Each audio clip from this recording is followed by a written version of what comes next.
Olá, amigos da TV Banqueta, estamos aí com mais um Conexão Leão, programa que vai ao ar todos os domingos às 13 horas pelo canal 6 da NET, aqui na região de Nova Lima. Você pode assistir o programa também através do site www.tvbanqueta.com.br, em qualquer parte do planeta, ou assistir posteriormente, a partir da próxima semana, o programa através do canal do YouTube, acessando Conexão Leão TV Banqueta. E essa semana nós trouxemos duas figuras importantíssimas para a gente bater um papo e conhecer um pouco mais da história da Igreja Católica. Estamos aqui com o Padre Eribaldo, sacerdote da Igreja de Nossa Senhora Conceição em Raposos, que vai falar um pouco sobre o catolicismo, sobre as funções de um padre, a vida, o trabalho de um padre no geral. E trouxemos também nosso querido amigo, conhecido por todos, Cláudio, diácono, novalimense, sempre militando na Igreja Católica para nos ajudar nesse conhecimento. Conexão Leão está começando e já aqui à minha esquerda, Padre Eribaldo. Um pouco da sua história, padre. Como é que chegou a essa posição de padre? Como é que começou essa história? Conta pra gente. É uma pergunta que faz remontar a longos anos de caminhada. Eu sou o que se chama de uma vocação adulta. A minha vocação religiosa, sacerdotal, surgiu aos 27 anos. Eu sempre fui um jovem ligado à igreja, pastoral da juventude, e fazia parte de um movimento chamado Fé e Luz, que tem um trabalho de acompanhamento de crianças com necessidades especiais. E em 1991, nós participamos de uma peregrinação internacional ao Santuário de Nossa Senhora de Lourdes, na França. Nós éramos do movimento Fé e Luz, cerca de 13 mil pessoas. Okay. Dessas 13 mil pessoas, 28 do Brasil de algumas partes, São Paulo, Rio, Bahia e Sergipe. Lá nós éramos o senhor é sergipano? Isso. De nascença sergipano. Sergipano. E eu participei dessa peregrinação e lá, não sei traduzir em palavras, mas me senti muito chamado à consagração da minha vida. A princípio parecia uma coisa complicada, porque já com 27 anos, eu inclusive era arrimo de família, eu mantinha meus pais, eu tenho mais 5 irmãos, mas eu é que mantinha meus pais. Eu era petroleiro, já há 8 anos eu trabalhava na Petrobras, e isso foi na Semana Santa, em abril de 91. E de repente o tempo passou e 6 meses. Eu saí de Lourdes no dia 16 de abril de 91. No dia 16 de outubro, eu tinha deixado já Aracaju, deixado minha família, meu emprego, e fui viver numa casa que cuida de crianças com necessidades especiais e já começando o meu processo vocacional, um acompanhamento de uma congregação chamada Congregação dos Sagrados Corações, que é a mesma congregação do Beato Eustáquio. Esse mês, no dia 30, nós celebramos o dia dele, né? E aí fiz todo o meu caminho, né? Estudos de filosofia, no caso da vida religiosa, mais um ano de noviciado, depois a filosofia eu fiz em Campinas. Já o noviciado eu fiz aqui em Belo Horizonte, assim como a teologia, que eu tive a alegria de estudar na Faculdade dos Jesuítas. Ok. Então o senhor já está militando na igreja, efetivamente como sacerdote, como padre, desde 91 que começou essa história, né? Na verdade... O senhor ordenar, evidentemente, mais tarde. Exato, Na verdade, desde a minha juventude eu participava de grupo de jovens, eu sempre tive uma caminhada de igreja. Mas a caminhada vocacional, propriamente dito, começou em 91. Nós vamos voltar a falar mais sobre isso, mais sobre esse currículo rico seu dentro da Igreja Católica, que é muito importante. Mas vamos cumprimentar o nosso querido amigo Cláudio, novalimense, querido por todos, e que é hoje ordenado já um diácono. Cláudio, como é que é essa história, como é que começou sua vida na Igreja Católica? Olha, minha família sempre foi muito religiosa, meus pais, meu pai principalmente, né? Mais de 40 anos já vicentino, então sempre fui engajado dentro da igreja, um trabalho que eu fiz durante muito tempo no Hospital Nossa Senhora de Lourdes com as irmãs. Nós tínhamos um grupo de jovens chamado FAOA, Fazer Amar o Amor. Ainda era com o Padre Alberto Taveira, na época, Padre Oswaldo Barbosa, depois veio o Padre Alberto, ordenou logo em seguida.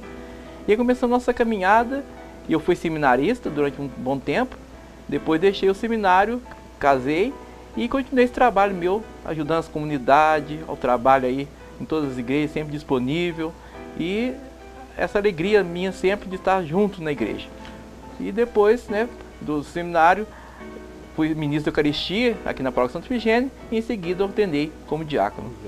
Então você, uma determinada época da sua vida, você optou por largar o seminário, mas não se afastou da igreja. Continuou ligado diretamente com a igreja, com as funções, ajudando sempre as comunidades. É isso? Exatamente. Continuei com as funções. Em nenhum momento deixar de ajudar a igreja. Muito bem. Ô Padre Eribaldo, o senhor atualmente está comandando a paróquia de Nossa Senhora da Conceição, em Raposos. É a igreja mais antiga de Minas? É a primeira igreja matriz de Minas Gerais. Por sinal, também tombada, foi um dos primeiros tombamentos feitos pelo IFAM. E nós estamos no processo de restauro agora. Nós estamos para começar a pintura externa e também mexer na iluminação externa. É uma igreja, uma obra muito bonita, a gente conhece, muito, né? Muito. Como várias igrejas barrocas e antigas, é uma obra muito bonita, merece uma restauração adequada, né? Minas tem igrejas que são maravilhosas, né? A falar com Deus. Ô padre, e além disso, só tem uma outra função, parece que você é um coordenador. Explica pra gente, o coordenador aí da região. A Igreja Católica se organiza, se divide em igrejas locais, que a gente chama de diocese ou arquidiocese. Diocese é um conjunto de paróquias, a arquidiocese também é um conjunto de paróquias, mas em um número maior de paróquias, né, um centro maior. E dentro da diocese existem divisões, né? Existe a região episcopal, nós temos 4 regiões episcopais, e dentro das regiões nós temos também as foranias. No caso da nossa forania, Nossa Senhora do Pilar alcança os municípios de Nova Lima, de Rio Acima e Raposos. Então cabe ao vigário forâneo ser uma espécie de coordenador da região. Muito bem, padre. Ô diácono Cláudio, e você? Você sempre militou aqui na paróquia de Santa Efigênia ou você sempre te vejo em outras paróquias, em outras comunidades? Como é que funciona isso aí? Eu sempre militei aqui na igreja de Santa Efigênia como ministro da Eucaristia. Com a ordenação como diácono, o diácono está a serviço do arcebispo. Então, onde há necessidade nas paróquias, a pedido dos padres, então nós atendemos os batizados, os casamentos, as celebrações, as novenas. Então a gente está sempre à disposição. Não só dentro de Nova Lima, Raposa e acima, na cidade, por exemplo, Belo Horizonte. Estive agora, há uma semana atrás, em Caeté, atendendo lá também. Então, onde que os padres precisam, nós estamos à disposição. A partir do momento que foi ordenado como diácono, você então expandiu também a sua atuação. Isso, exatamente. Em todas as paróquias da arquidiocese. Muito bem. Ô, padre Eribaldo, antes de chegar a Raposos, fala um pouquinho do seu... Você começou a contar a história lá, mas como é que foi essa trajetória até chegar a Raposos? Antes de... Você fala quando eu comecei o meu processo vocacional. Né? Eu passei um ano em São Paulo, na periferia de São Paulo, né, onde fiz esse trabalho junto a uma comunidade chamada Arca, e fiz o acompanhamento vocacional. Depois fui 3 anos para Campinas, onde fiz o estudo de filosofia na PUC de Campinas. Depois eu vim para cá, né? E aí o meu noviciado, que é um tempo de 1 ano, um tempo específico na vida religiosa, eu tive a alegria de fazer sendo acompanhado por um padre já falecido, um homem santo, um homem de Deus, e vivíamos na fazenda Caná, fazenda Recanto de Caná. É uma fazenda de recuperação de dependentes químicos. Então nós vivíamos lá e fazia meu processo, e junto com o padre nós trabalhávamos acompanhando os internos da fazenda. Depois eu vim para Belo Horizonte, fiquei 3 anos quando eu fiz a teologia. E aí depois fui enviado para o Rio de Janeiro, na Zona Oeste, uma paróquia chamada Nossa Senhora do Desterro, onde eu também fui ordenado. Passei os 5 primeiros anos do meu ministério, um tempo abençoado, né? De lá eu fui transferido para Belo Horizonte, para a igreja do Padre Eustáquio, fiquei como pároco 1 ano e meio, também uma bênção de experiência. E aí foi quando os meus confrades me elegeram provincial da congregação. Provincial é aquele que é responsável por todos os religiosos de uma determinada região. No nosso caso, do Brasil e Paraguai. Fiquei 3 anos, depois fui para Jardim Alvorada, pertinho do Padre Eustáquio. Fiquei 3 anos. Depois 1 ano no Rio de Janeiro, foi quando houve a Jornada Mundial da Juventude. Só quem participou sabe aquilo que vivenciou, os que foram essa experiência. Próximo ano, em janeiro, nós temos a Jornada Mundial da Juventude novamente no Panamá. Fica o convite, o incentivo para aqueles que puderem fazer essa experiência. Poderem participar. É algo... Quando você fala Mundial da Juventude, Jornada Mundial da Juventude, não quer dizer que é só a juventude que pode participar, qualquer um. É voltado especialmente para os jovens, mas tem pessoas adultas que vão também. No caso de 2013, nós tivemos um número imenso de pessoas da época que eu fiquei responsável pela Paróquia Sagrados Corações, na Tijuca, e nós acolhemos mais de 400 jovens vindo da América Latina. São jovens do mundo inteiro, e é uma verdadeira experiência de Pentecostes. E o Papa Francisco tinha acabado de ser eleito, né, e ele estava, aquela presença maravilhosa, divina. Realmente foi uma experiência única. Bacana. Saindo de lá, em 2014, eu fiz uma experiência em Contagem, né, na Paróquia Jesus Operário, Petrolândia, que também é um povo extremamente acolhedor. Depois disso, voltei para o Rio 1 ano, e agora estou há 2 anos e meio nesse lugar divino que é Raposos. E na região, nessa região nossa. Com certeza. Tudo bem, padre. Uma trajetória bacana, bonita. Eu acho que essa é a função de um sacerdote, né? Rodar várias comunidades, conhecer, ter experiência em vários locais diferentes. Eu acho que essa é uma das missões de um sacerdote. Assim, pelo menos, eu imagino. E a boca pequena sempre diz que todo padre gosta de comer bem. Não é isso, padre? Não demais. Falam que come Lembrando que a gula ainda é pecado. É pecado. Então, o senhor está vendo aí, padre, o nosso parceiro, a Padaria Avenida, que é uma padaria fantástica aqui em Nova Lima.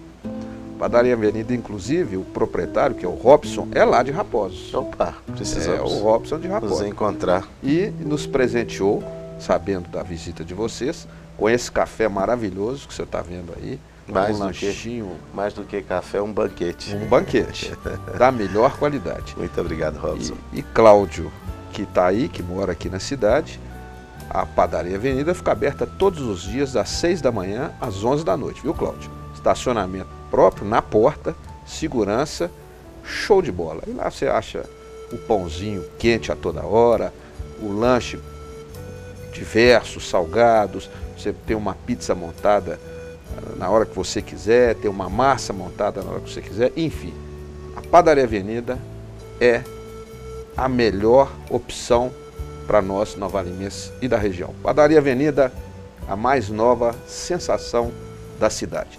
Daqui a pouco, nós vamos voltar no Conexão Leão, batendo papo com o padre Eribaldo e com o diácono Cláudio.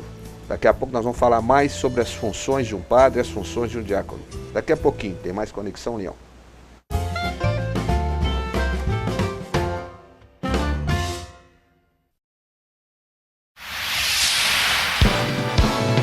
Canal Cidadão, Nova Lima e você.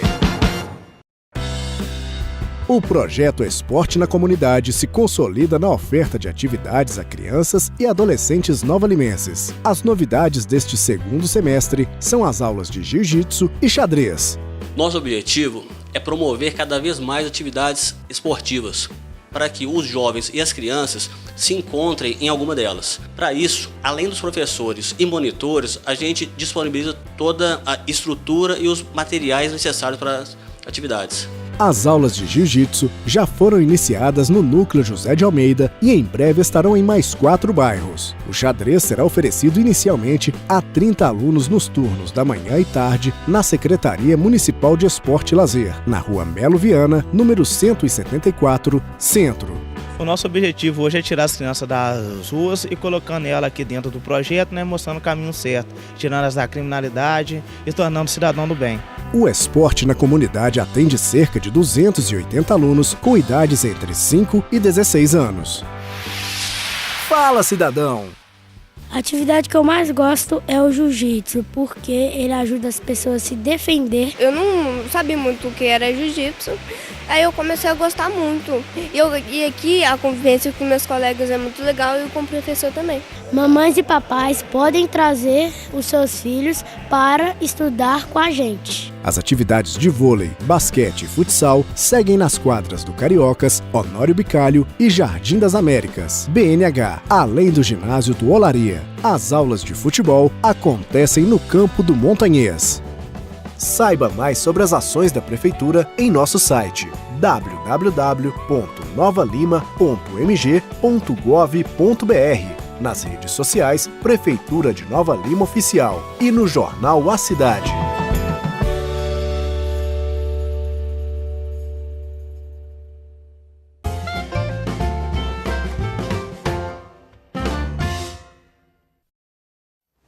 Conexão Leão está de volta, hoje falando sobre a Igreja Católica. Padre Heribaldo, o que é ser um padre? Explica para quem está nos assistindo quais são as funções, as obrigações de um sacerdote. Veja, o padre é alguém que é tirado do meio do mundo, para servir ao mundo, para servir à igreja. Eu costumo lembrar sempre daquela história que nós usamos no momento da celebração dos sacramentos. Aquela história tem um símbolo muito especial, recorda a toalha que Jesus usou para lavar os pés dos discípulos. Então nós somos tirados do mundo, preparados para servir ao mundo como Jesus serviu, dando especial predileção aos pequenos, aos que sofrem. Por sinal, o Papa Francisco tem nos recordado muito isso, da essência da vida consagrada, Poder servir a Deus, servindo aos irmãos, especialmente os mais pobres. Ok. No dia a dia do padre, o que é obrigação, o que é função? Conta pra gente, explica essa diferença aí. Isso é muito interessante. Eu contava um dia desses, eu brinco muito com jovens, com as crianças, e passava um adolescente, alguns adolescentes, e eu brinquei com eles: quando vai crescer vai ser padre? Eu falei: eu não, você não trabalha? Eu ri demais. Mas veja, o padre, além daquilo que é próprio, do exercício, enquanto celebração dos sacramentos, seja as celebrações das Eucaristias, os batismos, casamentos, a visita aos enfermos, a mim especialmente tem sido um tempo muito rico em Raposos. Eu brinco que nunca visitei tantos doentes na minha vida, no meu caminhar sacerdotal antes de Raposos. E também as exéquias, como numa cidade pequena, eu sou o único padre, então todo católico que vem a falecer sou eu que vou fazer a encomendação. Inclusive umas coisas muito interessantes que antes eu nunca tinha vivenciado, por exemplo, de fazer as exéquias, a encomendação, como se diz, na casa, na família daquele que faleceu. Mas além disso também coordenar os vários trabalhos pastorais, os trabalhos sociais que existem dentro da igreja, as obras. Atualmente nós estamos com várias obras nas nossas capelas, então cabe ao padre a administração disso também, a parte contábil, tudo que a gente recebe na paróquia, a gente tem que prestar contas, né? Tanto a diocese, através da elaboração de balancetes, mas também aos membros da comunidade, que afinal de contas, tudo que nós administramos pertence à comunidade. À comunidade. Então, e acompanhamentos pessoais também. Ou seja, os meninos lá estão enganados porque o padre trabalha muito. Totalmente enganados. Nós tivemos o prazer de sermos muito chegados, muito amigos do padre João Marcelino, aqui da Paróquia Nossa Senhora do Pilar, por muitos anos. Famoso. Ele que realizou o meu casamento, ele que batizou as minhas 3 filhas, enfim. Nós tínhamos um laço de amizade muito grande, frequentava muito a minha casa. E ele sempre falava isso, que o padre trabalhava muito, o padre não tinha tempo, o tempo dele era, a agenda do padre, sempre muito cheia. Então os meninos lá estão enganados, né, padre? Com certeza. Ô Cláudio, e o diácono? Quais são as funções de um diácono? O que tem que fazer, o que são as obrigações dele no dia a dia? No dia a dia são as celebrações nas comunidades, às vezes na própria matriz, né? Raposo, Reacima, né? Aqui em Santa Ifigênia. Os casamentos, batizados, as bênçãos e também o atendimento ao hospital. Desde a minha ordenação, Dom Valmor me deu a provisão do hospital como responsável religioso do hospital. Então toda tarde eu passo pelo hospital, nos leitos, atendendo os doentes, se há necessidade da comunhão. Mas se há alguma unção, confissão, então eu chamo um padre para que possa atender, que não é a função nossa do diácono. Né? O diácono não vai atender a confissão e nem a unção, mas estou lá sempre disponível para esses motivos. Para poder ajudar.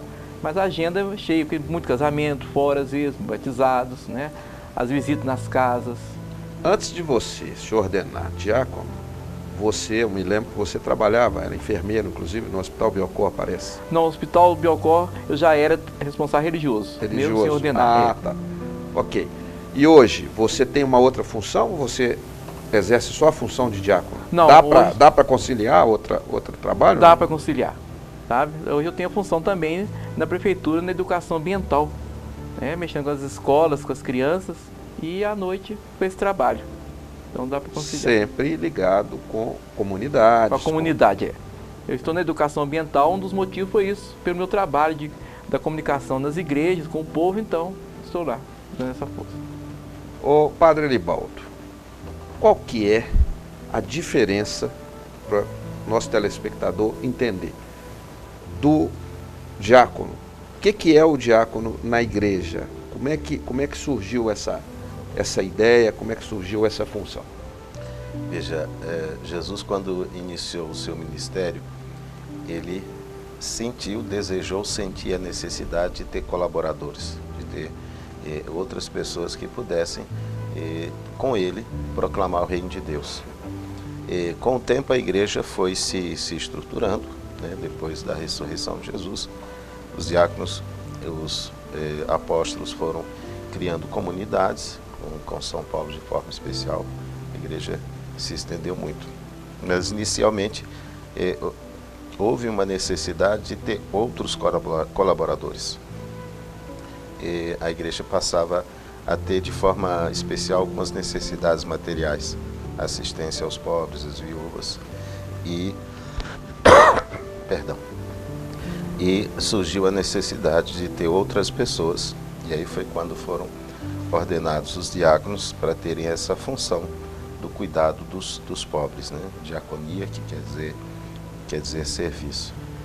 Aqui na nossa arquidiocese, eu tive a alegria de estar aqui quando o nosso arcebispo, Dom Valmor, começou a discernir junto com o clero a necessidade da ordenação diaconal, né, de diáconos, para justamente serem colaboradores no serviço, especialmente no serviço do bispo. Os diáconos são ligados especialmente ao bispo. Ao bispo. Claro que ajudando os padres, tudo. Então, mas tanto o bispo como o padre e o diácono fazem parte de um só sacerdócio. Nós dizemos que são 3 graus da ordem sacerdotal. O diácono, que pode ser, no caso, temporário, aquele que vai ser ordenado presbítero, padre. Então, ele fica um tempo exercendo a diaconia. O diácono permanente, que Seria o caso do Cláudio, né? Exatamente. Né? Que além de ter a família, além de ter muitas vezes o seu trabalho, nós temos aqui na região o diácono Alex, que ele trabalha, me parece que é funcionário do IBGE. Além do seu trabalho, além da sua família, ele exerce esse ministério da igreja. E tem o bispo, né, que é um padre que foi escolhido pelo Santo Padre Papa para ser o pastor de uma igreja particular. Ok. A grande pergunta, e aí serve para o Cláudio também, pode nos ajudar. Nos últimos 30 anos, houve uma dificuldade maior em ordenação de padres. Estou enganado? Diminuiu o número, talvez diminuiu as pessoas, o povo se afastou um pouco da religião e com isso veio a necessidade dos diáconos serem ordenados? É por aí?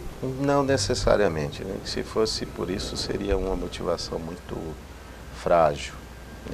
A motivação primeira é evangélica. Mas veja, depois do Vaticano II, houve uma mudança muito grande, né? Tanto na igreja quanto também no mundo. Então, nas décadas de 70, 80, houve uma grande crise vocacional. Toda essa passagem, como se vivia antes do Vaticano II, para você ter uma ideia, as missas eram celebradas em latim. O padre ficava de costas para o povo. Então, houve toda essa mudança. E com o Vaticano II, a necessidade de a igreja estar mais próxima das pessoas, né? Isso necessariamente acaba gerando uma certa falta de chão, digamos assim. Então, nas décadas de 70, 80, houve uma grande crise, é verdade, diminuiu o número das vocações, mas depois disso, década de 90, do ano 2000, começou novamente a crescer as vocações. Inclusive também o número de católicos. Claro que, como nós vivemos hoje num mundo muito plural, cresceu também a participação de outras denominações religiosas. Com certeza. Aliás, no Brasil, a gente pesquisando aí os números, e o Brasil é talvez o maior país católico do mundo, né? Pela grande contingência de pessoas que são adeptos ao catolicismo, mas hoje ainda, mesmo com essas mudanças todas, os católicos são mais de 70% da população brasileira. É isso, pelos dados oficiais. Ô Cláudio, o diácono, ele pode ser, como você, casado e ter família, e o padre não. O padre, ele se dedica exclusivamente à igreja. Como é que é essa diferença? Você vê você que veio acompanhando esse processo há muitos anos, né, sempre militando na igreja, para você, o que é essa diferença aí? Como é que funciona isso na sua cabeça? Nós temos 2 diáconos, que é o transitório, aquele que vai ser padre, e o meu caso, já sou casado como diácono permanente. Eu vejo que é uma oportunidade que teve, né, a igreja deu também, que é uma forma também de ajudar as famílias a crescerem. Né? Já tem uma experiência como esposo, como pai, né? Então isso ajuda muito as famílias a crescerem. E a gente tem uma vantagem muito boa, de modo especial, nossas comunidades e outros também fora que eu tenho ido, né? A aceitação dos diáconos permanentes. Nosso povo tem aceitado com muito carinho, sabe, com muita atenção esse trabalho nosso. Importante, né? E muito importante. Padre, com certeza. Que você seja bem aceito na comunidade, bem aceito pelos religiosos, pelos católicos, não é? E eu vejo também, de forma especial aqui, nossa forania, às vezes nem os padres, às vezes tem hora que pede, o próprio povo às vezes pede assim, o diácono tal pode fazer nosso casamento, pode fazer o batizado, pode celebrar pra gente, sabe? Esse incentivo, sabe? Isso ajuda muito. E falando, só para a gente encerrar esse bloco, hoje em dia está usando muitos casamentos fora da igreja, feitos em clubes e sítios, né? E normalmente havia até então uma dificuldade muito grande de conseguir que um padre se deslocasse até lá para fazer aquela cerimônia. E com isso essas cerimônias normalmente são celebradas por diáconos.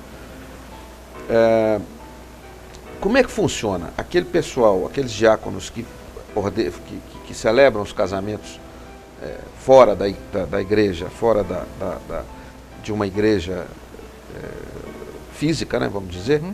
Como é que é? São os diáconos flutuantes, permanentes? Como é que funciona isso, Cláudio? Os diáconos permanentes também podem celebrar. Dom Valmor fez um decreto, porque antes não podia, então nesse decreto eles fazem o casal, os noivos, né, faz o processo normal na paróquia que eles residem, é feita uma entrevista ou com o padre ou com o diácono, e é um documento que os próprios noivos levam até a região episcopal, onde está o bispo, o vigário episcopal, onde ele vai dar a assinatura. A autorização de celebrar em outro lugar. E ali os noivos vão explicar para eles qual o motivo que eles não querem casar, às vezes, dentro da igreja, Nossa Conceição, Nossa Pilar, querem num sítio, com as dificuldades, e o bispo autoriza. Mas nós só fazemos depois dessa autorização. Depois da autorização do bispo, do vigário episcopal, um documento. Na verdade, até foi interessante você fazer essa pergunta.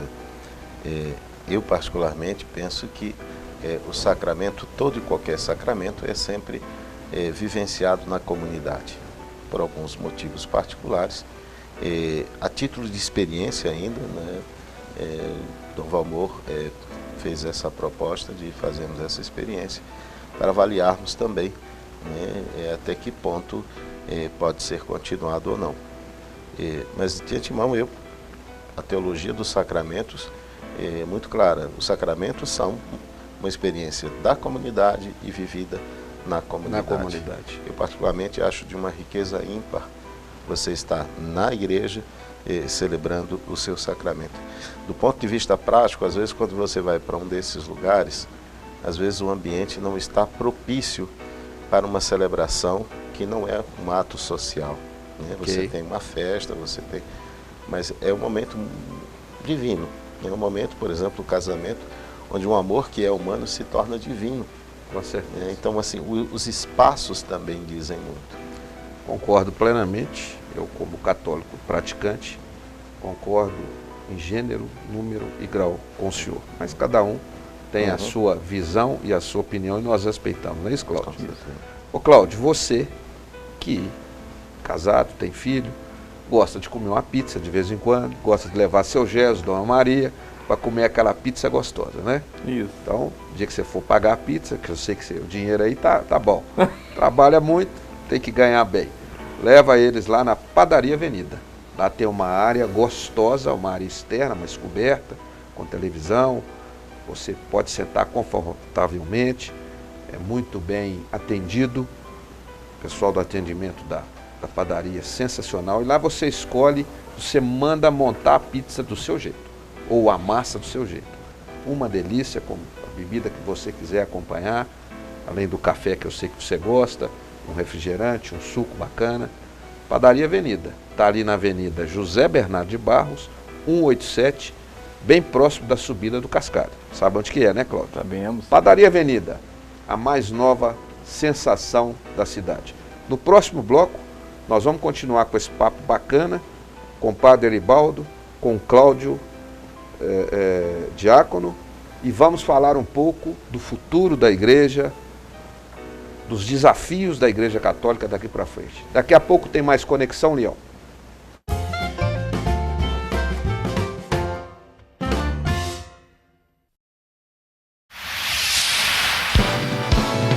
Canal Cidadão, Nova Lima e você. O projeto Esporte na Comunidade se consolida na oferta de atividades a crianças e adolescentes novalimenses. As novidades deste segundo semestre são as aulas de jiu-jitsu e xadrez. Nosso objetivo é promover cada vez mais atividades esportivas, para que os jovens e as crianças se encontrem em alguma delas. Para isso, além dos professores e monitores, a gente disponibiliza toda a estrutura e os materiais necessários para as atividades. As aulas de jiu-jitsu já foram iniciadas no Núcleo José de Almeida e em breve estarão em mais 4 bairros. O xadrez será oferecido inicialmente a 30 alunos nos turnos da manhã e tarde na Secretaria Municipal de Esporte e Lazer, na Rua Melo Viana, número 174, Centro.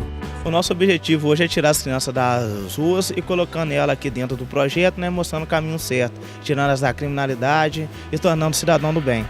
O esporte na comunidade atende cerca de 280 alunos com idades entre 5 e 16 anos. Fala, cidadão!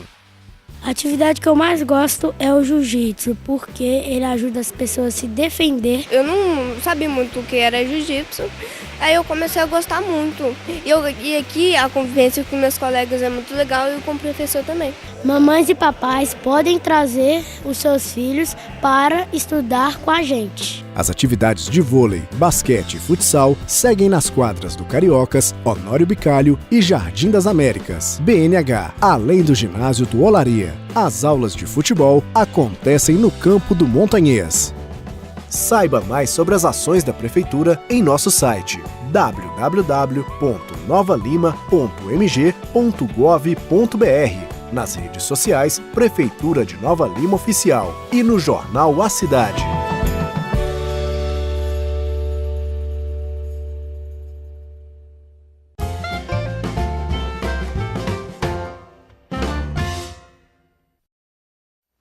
De volta com Conexão Leão, falando sobre a Igreja Católica e sobre o sacerdotismo. É isso, padre? Falei errado. Sobre os sacerdotes. Sacerdotes. Ô padre Eribaldo, a Igreja Católica sempre teve uma ascendência muito forte na América Latina. E depois de muitos anos, de muitos séculos, nós temos agora um Papa latino-americano, que é o Papa Francisco, que é argentino. Isso é um prêmio para nós católicos latino-americanos. É verdade? É mais do que um prêmio, é um convite, né, a uma inserção maior naquilo que o Papa tem nos convidado a viver. Vejam, depois do Vaticano II, o Vaticano II aconteceu entre os anos 1962 e 65. E foi fruto do coração e da cabeça de um Papa, né, João XXIII, um Papa já idoso. Antes dele, Pio XII era um Papa que estava há muito tempo, um homem extremamente inteligente, uma sumidade. E quando o Pio XII faleceu, foi eleito João XXIII. João XXIII. Alguns dizem por ser idoso, para que os cardeais tivessem a oportunidade de refletir mais para escolher alguém. E esse santo homem um dia acordou e disse: tive uma inspiração, vou convocar um concílio. Claro que isso é fruto também de todo um conjunto de mudanças que acontecia no mundo, na igreja. E esse concílio trouxe muitas mudanças no viver, o ser cristão a partir da Igreja Católica. Aqui na América Latina, de forma especial, a partir de 2 encontros eclesiais fundamentais, Medellín e Puebla, se fez um resgate da opção fundamental, da opção preferencial pelos pobres, que é uma opção evangélica, a opção do próprio Jesus. Então, em função disso, muitos padres e bispos passaram a ter uma experiência de proximidade maior. É aquilo que hoje o Papa Francisco busca resgatar, né? Quando ele diz: eu prefiro uma igreja machucada e lameada do que uma igreja acomodada. Ele nos convida a ir ao encontro das pessoas, sermos, como o nosso arcebispo Dom Valmor fala sempre, uma igreja em saída, né? Ir ao encontro das pessoas. O Papa também fala uma coisa muito bonita, que nós, enquanto igreja, não podemos e não devemos ser tribunais, julgar as pessoas, que nós devemos ser um hospital de campanha, ir ao encontro das pessoas que estão quebradas, partidas, que precisam, que necessitam dessa ajuda. Necessitam. E a gente sabe que hoje o mundo, com todo esse relativismo, com toda essa falta de valores, o mundo precisa desses hospitais de campanha, né? Então, com isso, a presença do Papa, o jeito latino-americano de ser, eu recordo quando ele foi eleito Papa, né? Que ele falou assim: olha, foram buscar o Papa no fim do mundo. Fim do mundo, me lembro dessa frase. E um gesto muito bonito que me tocou profundamente, né? Antes de abençoar o povo que estava na praça de São Pedro, ele pediu que o povo o abençoasse.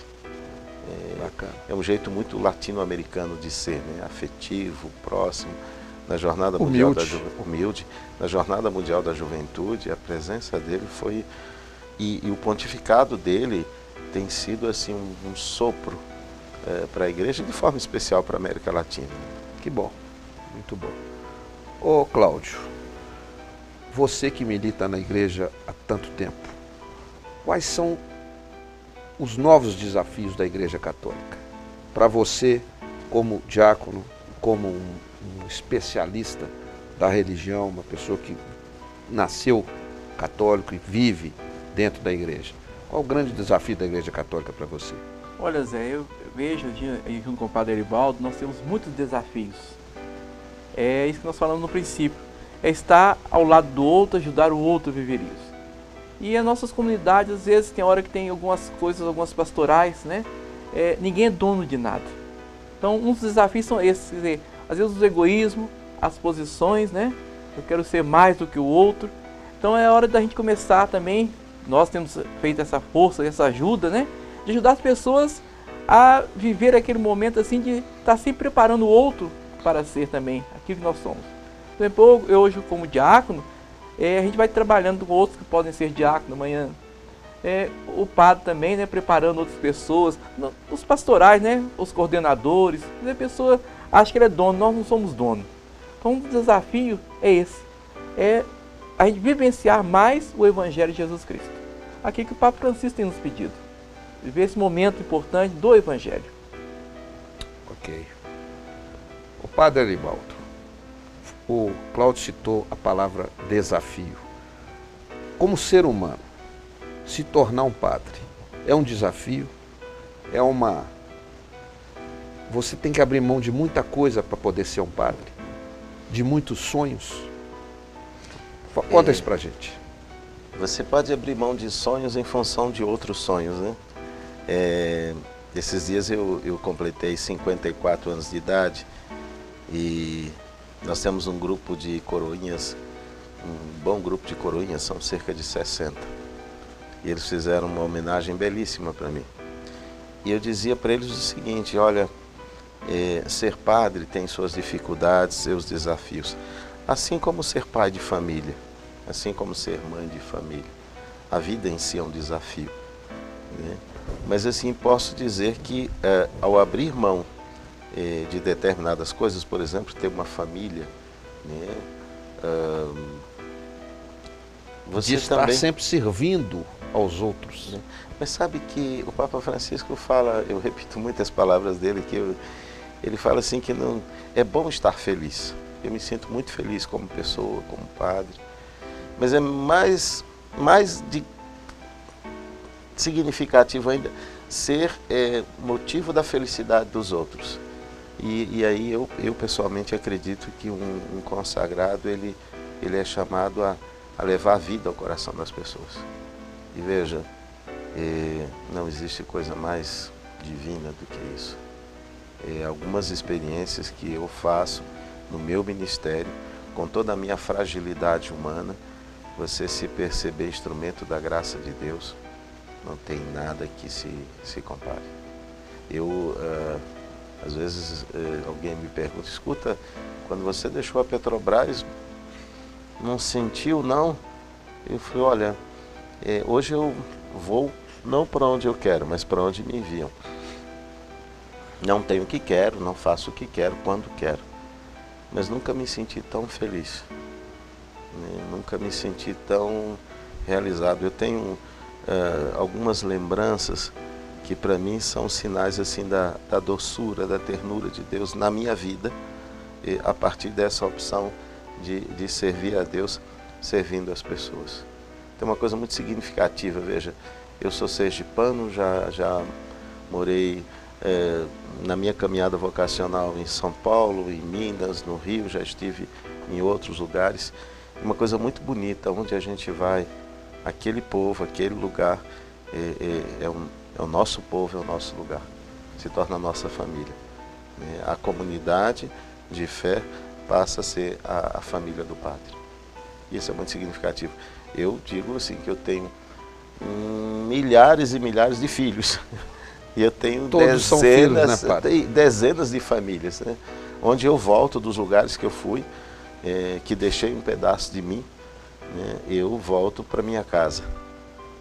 Isso é algo muito significativo para mim. Muito bem, padre, bacana. Ô, Cláudio, é um sacrifício ser padre, ser diácono, ou não? Ou é só uma providência divina? É uma coisa satisfatória, conforme acabou de dizer o padre Eribaldo? Eu não vejo sacrifício, eu vejo a providência divina. Porque quem nos escolhe não é o homem, é Deus. Então esse chamado ele é muito importante. Quando você é chamado, você tem que estar à disposição desse serviço. Tanto o padre como o diácono. Eu dou um exemplo, domingo passado, por exemplo, eu tinha 2 celebrações, a minha família foi toda pelo Horizonte almoçar com meus primos, né? Meu pai, minha mãe, minha esposa, meu filho, e eu tive que ficar, porque tinha uma celebração. Teve que abrir mão do seu lazer. Tive que abrir mão, isso, porque era o encontro de família desse pessoal, 34º ano de encontro da família, esse encontro todo ano. Fui lá na igreja São Sebastião do Galo, 180 pessoas. Okay. E já tinha marcado com antecedência, e a minha prima marcou durante a semana, então eu falei, não tem como desmarcar. Tem como abrir mão. E tinha que celebrar os 18 de Santo Vigênio. Então eu vejo como providência divina. Não é nenhum sacrifício, porque quando você diz sim, sabendo que vai ter todas essas coisas que possam acontecer. Mas é com muita alegria, com a graça de Deus. Que bom, legal. Para encerrar esse bloco, padre, a responsabilidade do padre é muito grande. As pessoas confiam muito na sua palavra. Como é que é esse peso para você como sacerdote? É mais do que peso, eu diria responsabilidade. Eu conversava há pouco com um confrade meu e nós chegávamos à mesma conclusão, né? Aquilo que Deus nos chamou a ser e aquilo que as pessoas esperam de nós, mais do que um peso, se coloca como uma responsabilidade no sentido de dizer, olha, com toda a minha fragilidade eu quero, eu preciso ser fiel àquilo que me foi depositado por Deus e aquilo que o meu povo espera de mim.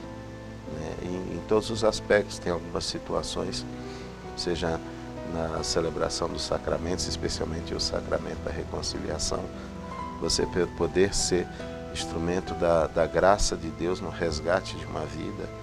Eu, no sacramento da confissão, da reconciliação, já fiz algumas experiências que me deixaram,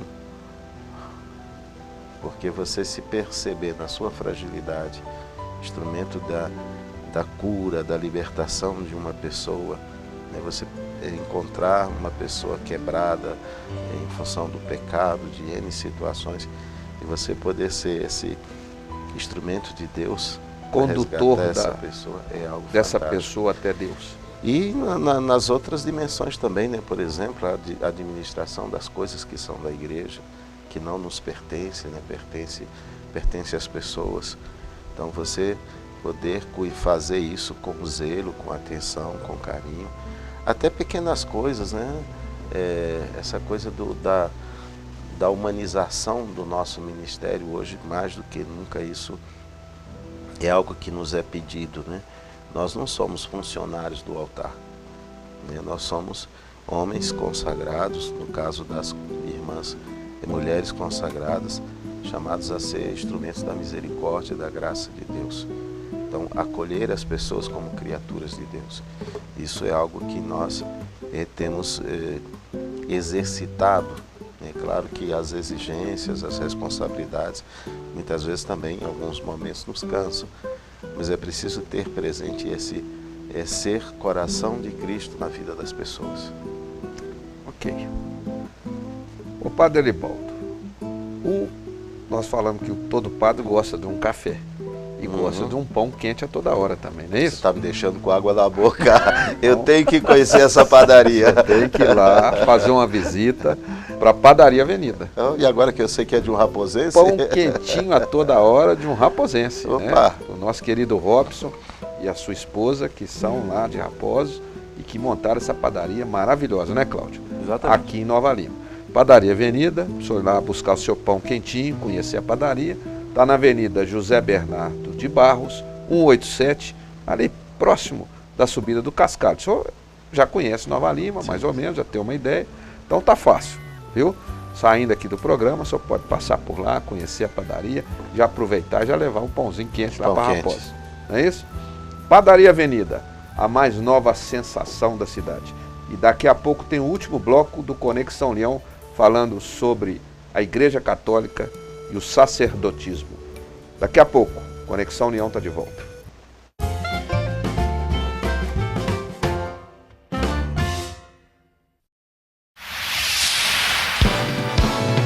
Canal Cidadão, Nova Lima e você. O projeto Esporte na Comunidade se consolida na oferta de atividades a crianças e adolescentes novalimenses. As novidades deste segundo semestre são as aulas de jiu-jitsu e xadrez. Nosso objetivo é promover cada vez mais atividades esportivas, para que os jovens e as crianças se encontrem em alguma delas. Para isso, além dos professores e monitores, a gente disponibiliza toda a estrutura e os materiais necessários para as atividades. As aulas de jiu-jitsu já foram iniciadas no Núcleo José de Almeida e em breve estarão em mais 4 bairros. O xadrez será oferecido inicialmente a 30 alunos nos turnos da manhã e tarde na Secretaria Municipal de Esporte e Lazer, na Rua Melo Viana, número 174, Centro. O nosso objetivo hoje é tirar as crianças das ruas e colocando elas aqui dentro do projeto, mostrando o caminho certo, tirando elas da criminalidade e tornando cidadão do bem. O Esporte na Comunidade atende cerca de 280 alunos com idades entre 5 e 16 anos. Fala, cidadão! A atividade que eu mais gosto é o jiu-jitsu, porque ele ajuda as pessoas a se defender. Eu não sabia muito o que era jiu-jitsu, aí eu comecei a gostar muito. E aqui a convivência com meus colegas é muito legal e com o professor também. Mamães e papais podem trazer os seus filhos para estudar com a gente. As atividades de vôlei, basquete e futsal seguem nas quadras do Cariocas, Honório Bicalho e Jardim das Américas, BNH, além do ginásio do Olaria. As aulas de futebol acontecem no campo do Montanhês. Saiba mais sobre as ações da Prefeitura em nosso site www.novalima.mg.gov.br, nas redes sociais Prefeitura de Nova Lima Oficial e no jornal A Cidade.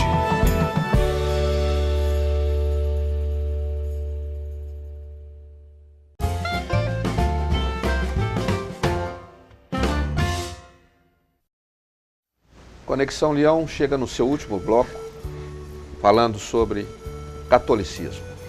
Padre Heribaldo, quase 30 anos de militância na Igreja Católica, efetivamente, diretamente, como padre, como sacerdote. O senhor já teve várias situações, evidentemente, nesse período. Conta pra gente uma dolorosa, uma situação difícil e uma situação boa. Vamos começar pela mais difícil. A difícil, talvez, eu ainda nem era ordenado padre. Eu estava, não sei se no meu 2º ou 3º ano do postulantado, a primeira etapa, seminário, 2º ou 3º ano, e eu acompanhava uma das comunidades que a congregação dava assistência em Campinas, acompanhava os jovens. E, consequentemente, passei a acompanhar uma família que vivia uma situação muito dolorosa, o pai com problemas de alcoolismo e tal, e 2 filhos, e o sustento, o suporte da família era a mãe. E, de repente, essa mãe descobriu que tinha um câncer, e foi um processo muito rápido, muito violento, e ela veio a falecer. E o pai e o filho tinham que ir à Unicamp para reconhecimento do corpo, e eu fui com eles. Eu entrei no necrotério com eles. Aquela experiência para mim foi muito dolorosa, no sentido de ver aquilo que sentia aquele homem e o seu filho. Aquilo me deixou realmente difícil, assim, né, pai? muito difícil, me deixou muito sem chão. eu senti de forma profunda a dor que ele sentiu. Imagina. Então, para mim, eu acho que devem ter tido outras experiências, mas essa para mim foi muito marcante, muito dolorosa. E uma experiência boa, de muitas, né? Eu recordo da minha ordenação sacerdotal lá no Rio de Janeiro, na Paróquia Nossa Senhora do Desterro. No dia da minha ordenação, a ordenação foi no ginásio de um colégio católico. Muitas pessoas foram, minha família foi. E foi também a comunidade onde eu vivi, em 91, fazendo a experiência, a comunidade que a gente chama de Arca. Okay. E lá tem um garotinho, o Tiago, ele tem microcefalia. Na época ele devia ter uns 11 anos, mas ele tinha uma estrutura óssea de um garoto, uma criança de 6 anos. E no final da ordenação eu dizia, olha, gostaria imensamente de dar um abraço em cada um de vocês. Foi uma celebração muito bonita, muito significativa, e emocionante, muito tocante. E aí eu disse, olha, gostaria muito de dar um abraço em cada um de vocês. Mas como não dá para abraçar todos agora, eu vou abraçar uma pessoa que me parece entre todos ser o predileto de Deus, era o Tiago. Ele não andava, ele não falava, ele fazia assim, né? Ele tinha um olhar de uma profundidade. O Tiago olhando para mim, eu sentia como Deus estivesse olhando para mim. Na verdade, assim, eu tenho um carinho muito grande com crianças e com idosos. Okay. E essa criança, de forma especial, por toda a sua vivência, né? Uma criança que foi recolhida no hospital, que não tinha parentes e tal. Mas havia muita vida no olhar daquela criança. Hoje, quando se fala muito do aborto, nós estamos agora prestes a ter uma discussão no STF. Me parece que nós precisamos resgatar esse valor da vida, esse valor intrínseco da vida. Nós não podemos nos tornar pessoas insensíveis. Então, para mim, o olhar de uma criança é um olhar de Deus. Essa foi uma das experiências mais divinas, gostosas e emocionantes. Muito divinas. Você, Cláudio, também há muitos anos aí na militância dentro da igreja, quais foram os momentos o mais difícil e o mais prazeroso para você? Eu não lembro assim momentos difíceis, mas teve, né? A gente sabe que teve. Assim, difícil, assim, triste, às vezes até hoje eu falo muito sobre isso. Alguém que eu, não só da família, mas que eu perdi, era uma amiga número 1. A gente tinha a saudosa Terezinha Diniz. Alguém que me ajudou muito na minha caminhada, né? E quando veio a falecer, então estava sempre ali ao meu lado, né? Também no colégio estadual dando aula de ensino religioso. Então acho que eu senti muito, porque tudo estava lá, ela me dava aquela força. É uma grande amiga. Grande amiga, né? Okay. Então tem muita coisa que eu guardo até hoje, assim, ó, foi Terezinha Diniz. Pessoa maravilhosa que me ajudou muito a crescer, né? Além da minha família, mas ela, né? Porque se foi. E de alegria quando eu fui chamado, né? Nesse momento a ser diácono.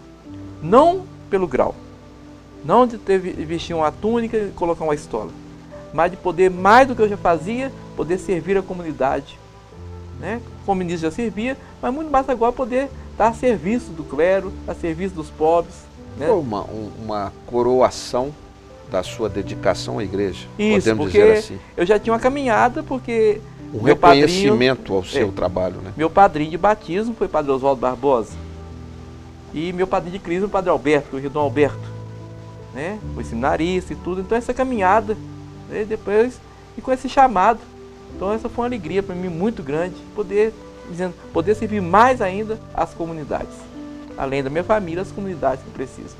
Muito bem, Cláudio. Ô Padre Eribaldo, a sequência,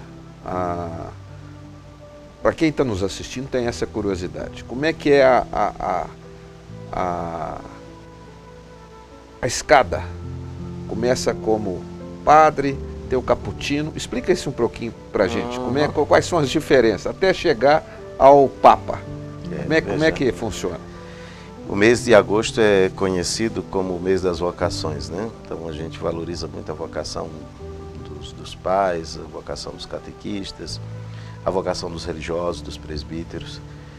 Existe uma diferença quando você fala de um consagrado, né? Existem duas vocações. Uma é a vida religiosa, né? São consagrados, não necessariamente padres, mas também podem ser padres, ou consagradas que vivem a experiência do carisma numa comunidade de vida.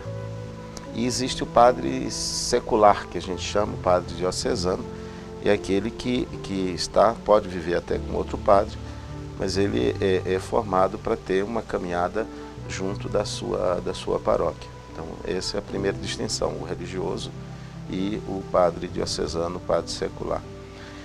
Dentre esses, a igreja convida alguns a assumirem o serviço do episcopado, que é aquele pastor que vai cuidar de uma porção do povo de Deus que está numa igreja particular, por exemplo, a Arquidiocese de Belo Horizonte, a Arquidiocese Mariana. Então, esse bispo, ele, ajudado pelos padres e pelos diáconos, ele cuida desse povo de Deus. Dentre os bispos, alguns são convidados a fazer parte do Colégio Cardinalício, aquele grupo de consagrados que tem a função primeira de, por exemplo, eleger o Papa. Os cardeais que elegem o Papa. Do mundo inteiro, né? Exatamente, estar juntos, mais juntos, do Ministério Petrini. E existe o Papa, que é aquele que é escolhido para ser o sucessor de Pedro, aquele que é o elo de unidade da igreja. A igreja tem uma coisa muito bonita. Eu recentemente tive a alegria de voltar ao berço da minha vocação, que foi o Santuário de Lourdes. Eu fui lá em 91 e nunca mais tinha voltado. Na época, como provincial, eu fui algumas vezes à Europa, mas nunca tive a oportunidade de voltar a Lourdes. E voltando lá, celebrei em alguns lugares, e isso aqui é bonito, mesmo com línguas diferentes, há um elo de unidade da igreja como um todo, né? Seja aqui no Brasil, seja no Peru, seja na Itália, na França, há algo que nos congrega, né? Que é a pessoa de Jesus Cristo que se dá na Eucaristia. Há uma linguagem universal. Isso eu acho que é algo fantástico. Fantástico. Muito bem.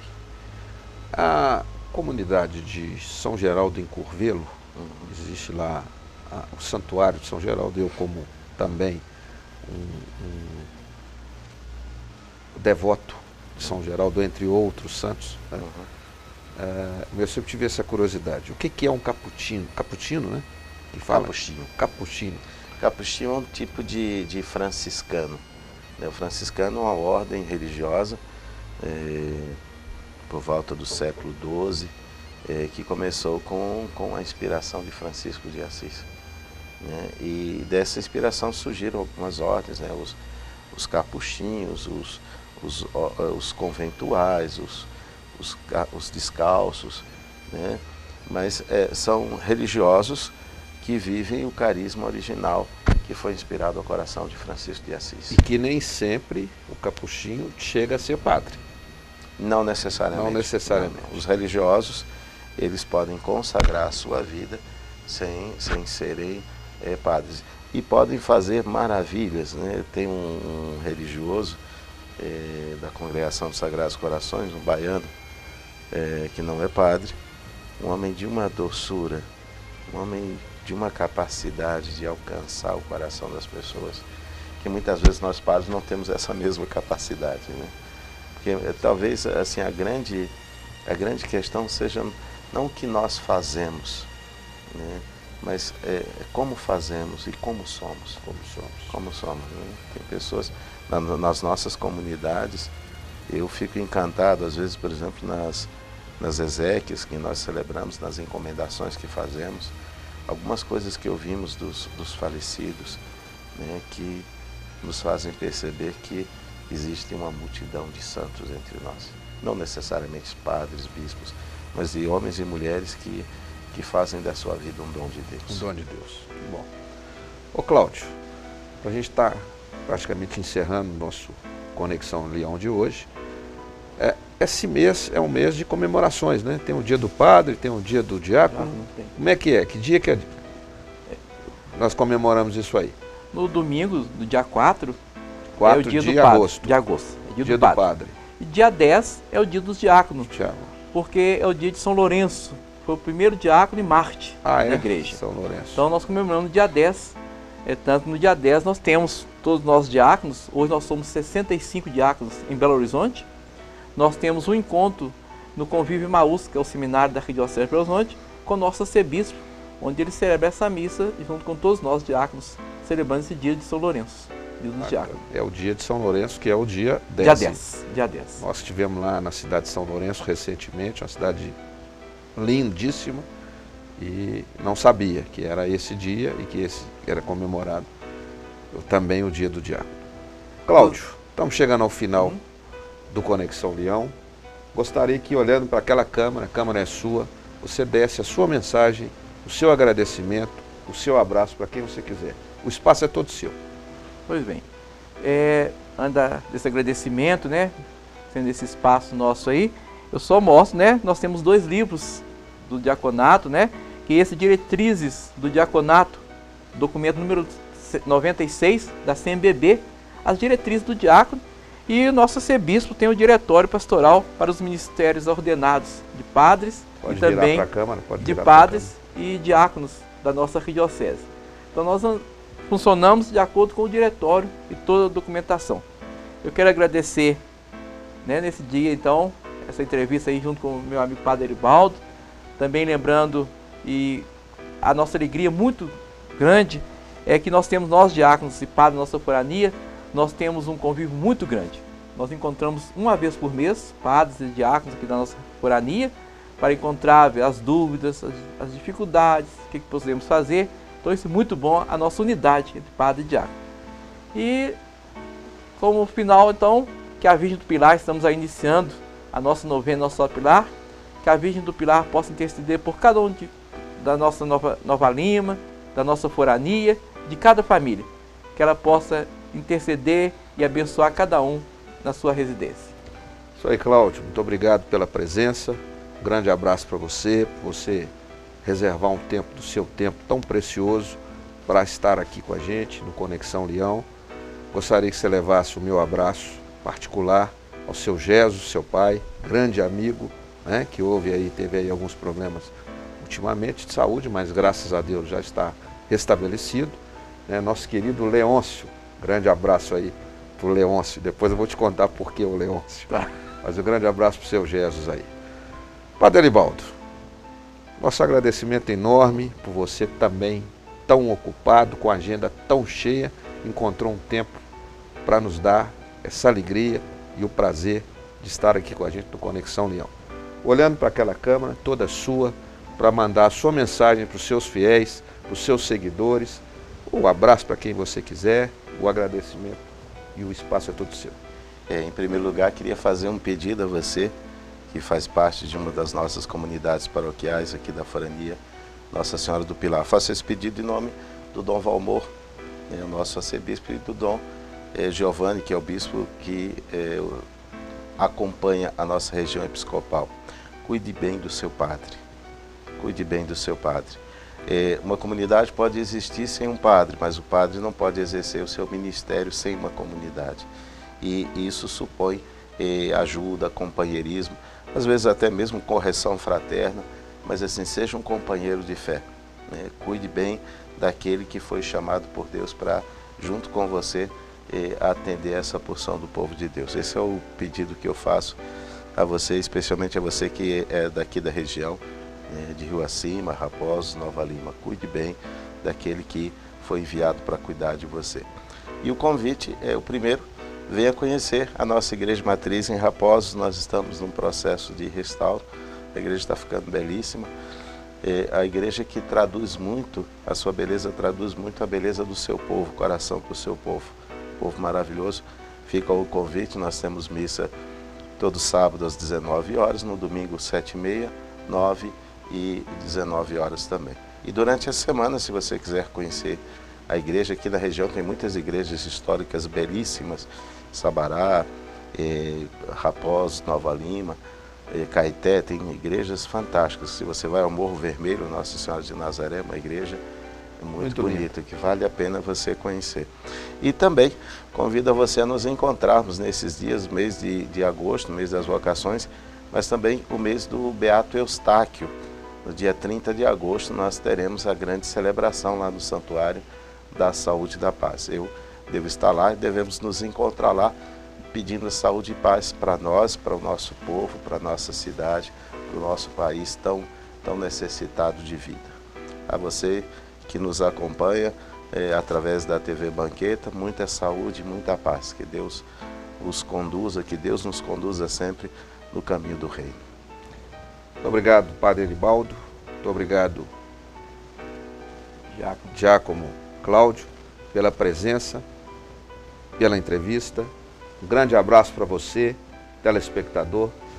Tem mais um recado aqui do Padre Eribaldo, que vai aqui aproveitando. Ele já está começando o seu lanche, né, Padre? Já está na hora, né? Convido você a participar conosco lá na padaria Avenida. Na padaria Avenida. Saúde e paz, com muito gosto. E com essa declaração, com essa ajuda aqui no Merchandise, um abraço para todo mundo, até a próxima, se Deus quiser.